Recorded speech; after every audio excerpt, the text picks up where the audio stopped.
Hey guys, welcome to Get Better Project on Tuesday, April 5th. The level 1 workout for today is 15-minute AMRAP, so as many reps as possible in 15 minutes with 30-second play on elbows, 10 double dumbbell hang snatches or tuck jumps if you don't have the dumbbells, 10 bench or chair dips, and then 10 dumbbell hang clean and jerks or burpees if you don't have the dumbbells. 15 minutes, kind of a medium long length workout here, and we've got some tough movements coming at you. So we're gonna go with the core lock up with the planks, and then we're gonna go into the double dumbbell snatches, so the hip hinge with a little bit of shoulders at the end. Then we got more shoulders and pressing with the dips, kind of teaching you how to get yourself up off the ground. And then some dumbbell hang clean and jerks with the, or I should say, or the burpees, but I would prefer if you do the dumbbell hang clean and jerks if you have that available. So swinging the dumbbell up and then popping it up overhead. There's a lot coming at you here, so a lot going on. We got, like I said, core, hips, pushing, more hips. I would, and am going to approach this one with a little bit of, I don't want to say slow moving, but I'm going to approach it with a little bit of caution. I'm not going to go too hot at it. I'm going to just kind of feel it out as it goes, because it's longer, because some of these movements are pretty hard and technical, and I want to make sure that I'm moving really well from minute 1 to minute 15. So I recommend that you do the exact same thing. Make sure you practice these movements before you get started, so when you get to them, you know what you're doing. If you have to break them up into multiple sets, meaning especially the double head dumbbell snatches and the hang clean and jerks, definitely do that. That's okay. So if you have any questions, let me know. Have fun. For planks on your elbows, you're going to find a place to put your elbows that are not going to abuse them. You're gonna put yourself down, hands on the ground, elbows onto the ground. Then you're gonna make a straight line from your shoulders down to your ankles. Then you're gonna squeeze your glutes and you're gonna squeeze your abs. And you're gonna try and take full deep breaths as you're holding yourself in this plank position. So your abs should be nice and tight, and your body should just be staying here and breathing through this movement. For a double dumbbell hang snatch, which is going to be exactly the same as a double dumbbell snatch, but we don't actually touch the dumbbells to the ground like we do with the regular double dumbbell snatch. Same thing's going to be applied though, we're just not going to go as low. What we're going to do is we're going to have the dumbbells here, we're going to straddle them, similar also to a kettlebell swing. You're going to have your weight in the heels, you're going to hinge at your hips, you're going to try and keep your back flat as you go down to have those dumbbells, then you're going to lift them off the ground, swinging them between your legs, and then thrusting your hips forward, launching the dumbbells up overhead. Then you're gonna come back down between the legs, launching them up overhead, and then repeating the process. You can see that you're gonna want to keep good balance, and you're not going all the way to the ground. So from the front, you're not going all the way to the ground, you're just swinging between your legs, and then going up overhead with the double dumbbell. All right, the most important thing in this movement is that as you come down, you keep that back nice and flat by pushing the hips back and keeping the weight on your heels.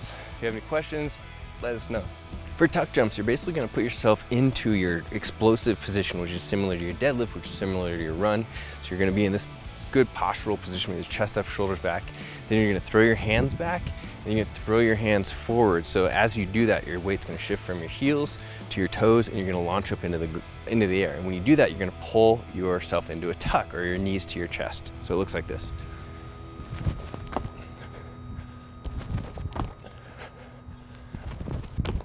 The other thing you're gonna wanna think about is how you land, and when you land, you're gonna land in a soft position with your knees pushed to the outside slightly. You're gonna push the tension into your glutes and your hamstrings and keep it out of your joints. So make sure that you're feeling comfortable with that. If you don't, you can always have less of a tuck so that you don't get as far off of the ground, and that can be more comfortable for you if you're worried about the landing. For bench or chair dips, you're just gonna find a platform that you can put your hands on behind you.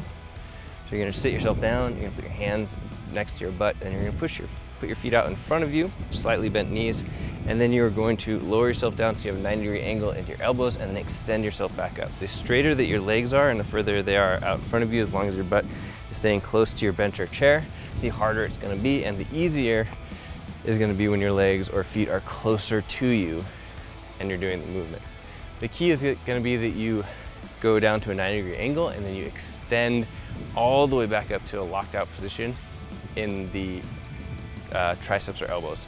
The other thing is, as you go down, you're gonna want to keep your chest up and trying to avoid having yourself lean forward as you go down. It's a common fault, but really fight to keep your chest up nice and high. That's gonna allow you to use your chest more and keep your shoulders in a safer position.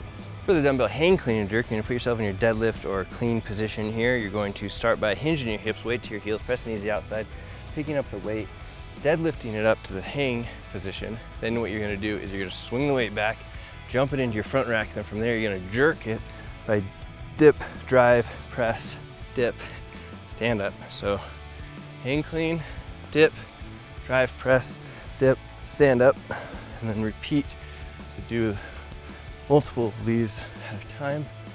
You're just gonna wanna be as fluid as you possibly can, keeping your skeletal structure in the right position to make it easier for you to do the movement over and over.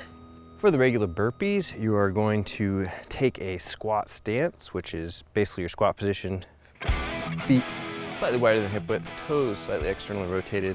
You're gonna initiate the burpee actually by pushing your hips back, reaching for the ground, touching the ground, hopping all the way down, coming up onto your knees, hop up onto your squat stance, jump and clap at the top. So we're gonna do a few of these quickly. You can jump into them a little bit more. We're still trying to keep our back as flat as we can, or you could step down. It's fine as well. Step up, jump and clap. Or if these are really not feeling it for you, you could crawl down and crawl up. Still trying to keep your back flat, still trying to keep your knees in line with the toes, pressing through the heels as you come up out of the lunge position there. Now I have done all positions of the burpee, even in being in good shape. So it is going to not be any, it doesn't really matter, is what I'm trying to say. If you feel more comfortable doing it one way than the other, do it that way. You don't have to jump up. You don't have to step up. You can crawl up. You can do it any way that feels comfortable for you, but it's still a movement pattern that should be trained because we do end up on the ground from time to time and want to be able to get up efficiently off of the ground, even as we age. So keeping ourselves in good postural positions as we're doing that is going to be really important, no matter if we're jumping, stepping, or crawling up. That's the workout for today. If you have any questions, let me know. Log your scores and sugar and we'll see you on the next workout.